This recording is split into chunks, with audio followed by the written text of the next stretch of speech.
Breaking news continues tonight following a historic hearing in New York today. Former President Donald Trump arrested and indicted on more than 24 felony charges of falsifying business records and conspiracy. Jay Gray has been outside the courthouse since early this morning. He has a closer look at the situation there tonight.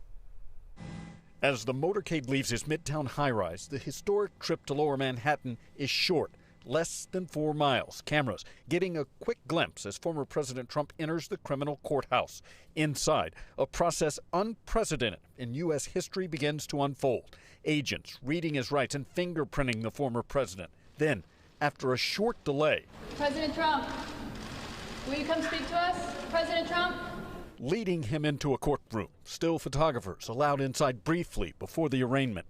And minutes later, the man who once sat in the Oval Office standing before a judge indicted on 34 counts of falsifying business records for his alleged role in a hush money scheme and cover-up involving an alleged affair with former adult film star Stormy Daniels just ahead of the 2016 election.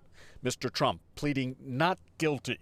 The entire process seemingly unnoticed by hundreds gathered just outside of the courthouse. Those on both sides of this politically charged case separated by police. Get out of here! You get out of here! Screaming and cursing at each other for hours. Hatred for so many clearly overshadowing the history here. The scene, for casual observers, almost unbelievable. I'm just looking at the absence of reality, to put it bluntly. That's all I could say.